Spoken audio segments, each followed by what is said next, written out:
Welcome back to Unapologetically Woman.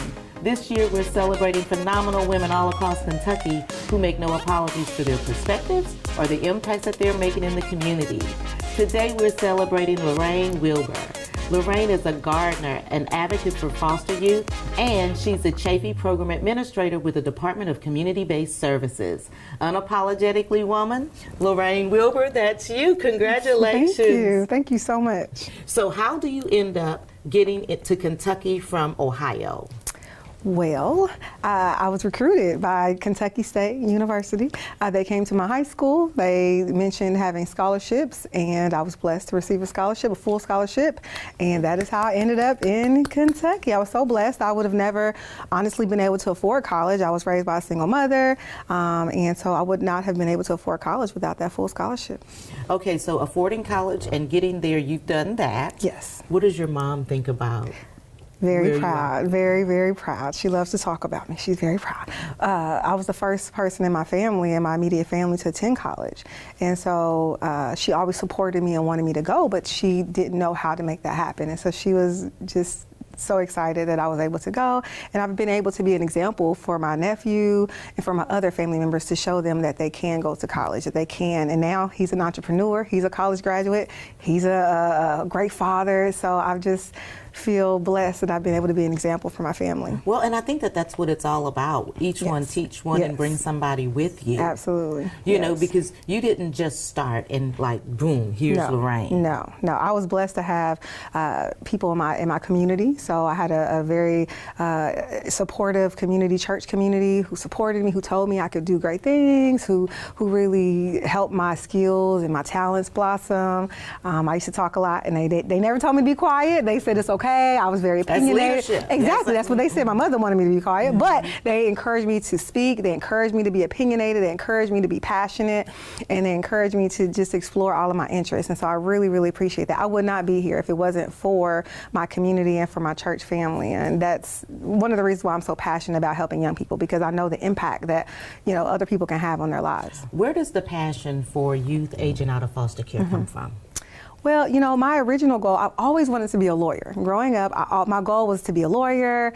I majored in criminal justice at Kentucky State. But as I began to study, the criminal justice system and the systemic racism and just those things, I realized I didn't want to perpetuate that. I realized I wanted to help people avoid that, right? And then also I looked at my own childhood. I looked at trauma that I had experienced in my own childhood. And I said, you know what?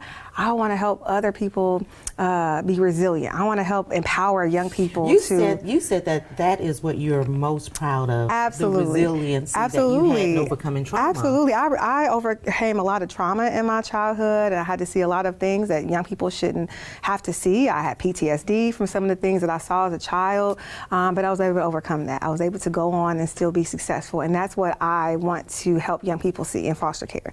You can be resilient. You don't have to carry on the generational patterns and that was in your family. You can do something different, and that is what I want to empower them to see.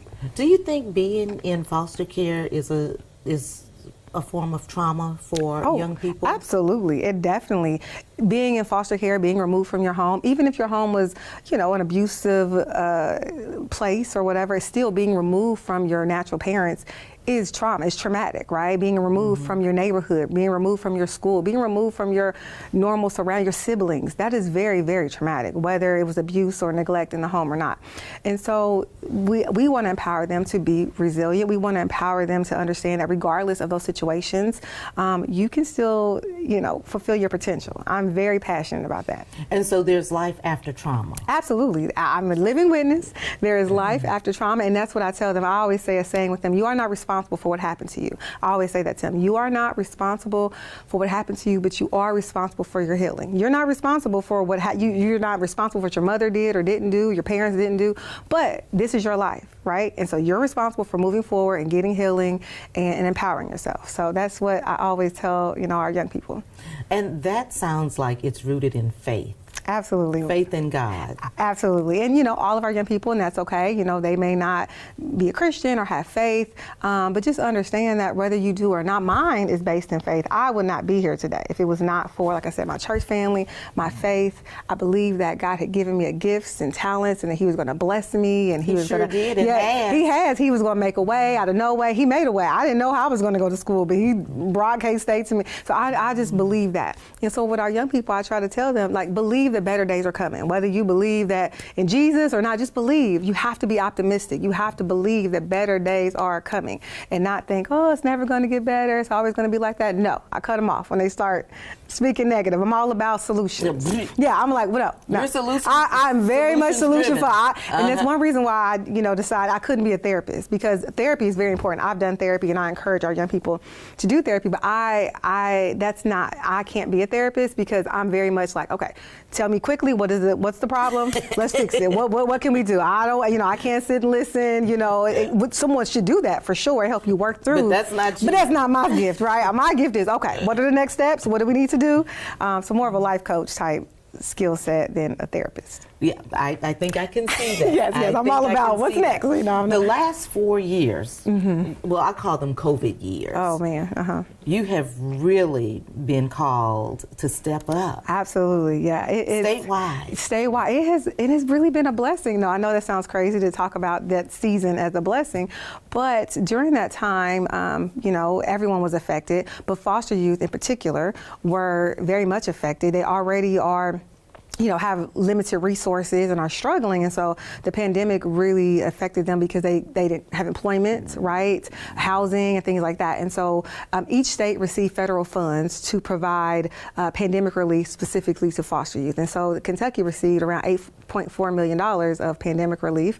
And I was charged with leading, implementing a plan, developing a plan very quickly. The federal government wanted us to move very quickly. Well, that was everything with COVID. That's true. Yeah, yes. Here's the money. Why didn't you already have Exactly. And I'm like, they're like, okay, here's the money. What are we going to do with it? I'm like, oh my goodness. So I had to quickly figure out best ways to, help our young people and make sure that their needs were met. And so I'm very, very proud. I have to say, I am very proud of the work that, I did and that my team did to implement the plan. And I feel like we helped hundreds, thousands of young people with the resources that we provided. Well, and, I think that's a blessing to the community as well. But, a lot of people don't really think about what happens to youth when they've aged out of foster care. No, they don't. And I think there are some misnomers. When I'm in the community, people often say, oh, young people, when they leave care, they're automatically kicked out of foster care, or they're homeless. That's not true. I'm actually very proud of the resources that we have in Kentucky, and that's been one of my charges since I'm taking this specific role around 6 years ago, is really building up our service array. And so I am very proud of the resources we have for young people. And I think the community, they're not aware. We have resources, right? Every young person who leaves foster care at 18 or over, they have opportunity to go to college for free. They have an opportunity. A certain college? No, it's any public state institution. So any public state institution in Kentucky, they can go for free. Their tuition is waived. The mandatory fees are waived, right? We have housing. They can actually stay in our care until 21 years old. So they don't have to leave at 18. We help them with housing. We have to help them with transportation. We help them, seek employment. They get Medicaid. They have health insurance until 26 years old.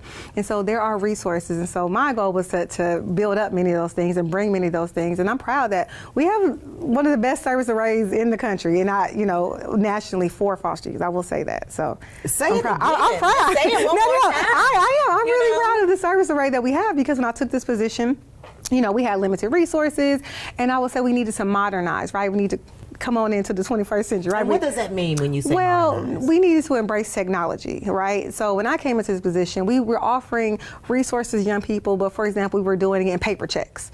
Well, young people weren't cashing checks. Really, people don't cash checks, right? And that it was a lot of barriers for that. They didn't have IDs, so how could they cash a check, right? Where are you mailing the check to? If they're homeless, how are you going to mail them a check? So it was all those kind of barriers. And so we moved to automated systems. We moved to electronic gift cards. We moved to, I was able to develop an app so that young people could quickly Tell me about Rise. Tell me about Rise, the app, all of it. Okay, well, one of the ways we use our funds, our pandemic funds, was to develop an app. And I have to give a shout out. I think it was Louisiana. They were one of the first states. But I'm all about, taking great ideas and kind of making it our own here, right? Not reinventing the wheel. Take it fair and square. Exactly. Now, I did revamp it and make it great, but I took I'm just saying. But I did take the main idea of their app and work with their production company and create our own app. And so there, the foster youth can quickly find resources, right? So before that, before the app, before the website, it was difficult. We had paper packets, paper exit packets the young people would have to use to get the information. Well, that becomes quickly outdated as resources change and are added, and they're going to lose the paper. Absolutely. But now with an app, they can quickly, access that information. Also, caregivers can go on the app and learn about the information. Social workers can go on the app. So it's available to the public. We also, before that, created a website. And actually, that was very difficult to get the cabinet to agree to even use, create a website. That was a big step. It was a big step. When I tell you, apps and websites in Kentucky, these are they sound like, oh, no. That was a huge deal to get them to agree to create a website where that information could be readily available, or young people could apply for resources, apply to come back into care, and things like that on the app. And so I'm really proud that, again, we're trying to modernize, get away from paper. Quickly, we have emails and text exchanges. When you're trying to get away from paper, you're also running to plants. Well, I am a tree hugger. Okay, no, I love plants. Yeah, absolutely. So during the pandemic, I never had a plant in my life. Okay, before the pandemic, I had no plants. You didn't have any plants? None. Okay, I didn't know how to keep a plant. I didn't know anything about plants. But during the pandemic, as it began, for some reason, I saw a video online. I don't remember, and then after that, it was over. I would just spend all this time online, YouTube, looking at plants, learning the names of plants, learning all kinds of plants, how to take care of plants.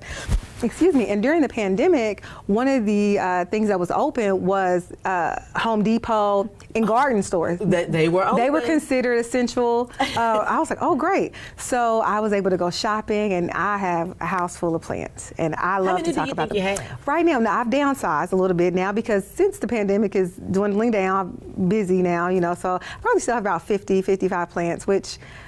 Wow. Which is, I guess that's a lot, but I follow people on Facebook and on social media who have hundreds of plants. Now, not that crazy, but, I do have around 50 plants. I can't keep anything in my house that needs nourishment, love, attention. Well, I just can't keep it alive. I love to stare at them. They just bring me so much peace, the oxygen, and I love them. I love to talk about them. People come to my house, they already know. You're getting ready to. I'm getting ready. You're not going to say, let me show you around my house. Oh, no. Let me show you around my garden. Let me show you my plants. Let me tell you the name of each one, and they already know that I'm going to talk. And I've got a lot of my friends now are plant collectors because of me.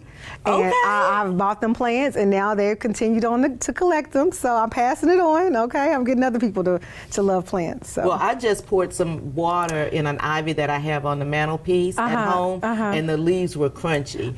So my husband was like, "You need to give that up." You probably. Well, and the thing, I'm a little bougie plant. I do kind of judge. She's a little bougie. So when I go to places, I judge if their plant looks dead. I was in a business recently, and I said, you need to water that plant. It looks like it's dry. He was looking like, you have advice for everybody. He's looking like, you here. I was at a bank, and the plant, it was looking dry and looking desperate. So I just advised that he probably needed to water the plant and such. So yeah, anywhere I go and they have plants, I'm distracted. Okay. I'm looking at plants. Well, whatever brings you joy, I think that's the beauty of it. They bring me so much joy. I love to just look at them, truly. They're beautiful. I love to look at them. I love nature, so I do inside, plants inside, but I love to just go walking. You like hiking and all of that. I love to go hiking and just nature. What's the best hike you've ever taken? Well, probably, let's see, Colorado. I went to Colorado recently. It was beautiful. I got to hike in the mountains. Beautiful, beautiful, beautiful. Also, we went to Puerto Rico, and we got to hike a mountain. And I was very proud of myself because I didn't know if I was going to make it. That mountain was serious. It was serious. It was a rainforest, a mountain, and you really had to hike, okay? But I did it, and it was beautiful. And also, many of the plants I have in my house, I got to see them out in nature. So I was so excited. You didn't try to bring anything back, did you? Well, I would have, but I said I should leave them in their natural habitat, but I would have. But we had to stop, and I had to tell all the people they didn't care. I was like, wait, let me tell you about this plant. And they're like, okay. They were like, this woman. Yeah, and I'm like, wait, no, this is a such and such. And they're like, oh, okay, that's fine. So probably my favorite hike was in Puerto Rico. Beautiful. It was very challenging. It was beautiful, though. Oh, Puerto Rico is so beautiful. I can't wait to go back. Yes. We got to talk about that. Okay. Okay. Before we go, I'm going to pitch it to you. Okay. To give some advice to young girls, young women that might be watching, that might need a little bit of a boost. Well, I would say just to be yourself, and I would say, not to allow anyone to dim your light. Don't dim your light for anyone. Oftentimes, like I said, people would say I talk too much or I was too opinionated, but I didn't dim my light, right? I didn't dim the gifts that God had given me. I knew God had given me a gift, right? To change, to be a change agent, to be passionate, to be a leader. And I would just say, don't dim your light, and know that you can fulfill your potential no matter what your past is, no matter what you've gone through, you can fulfill your potential. So. Absolutely. Thank you so much. Thank you. You guys heard it from Lorraine. Don't let anybody else dim your light, and don't dim your light for them. Continue to watch as we celebrate other phenomenal women just like Lorraine who are making changes in Kentucky. We'll talk to you soon on Unapologetically Woman.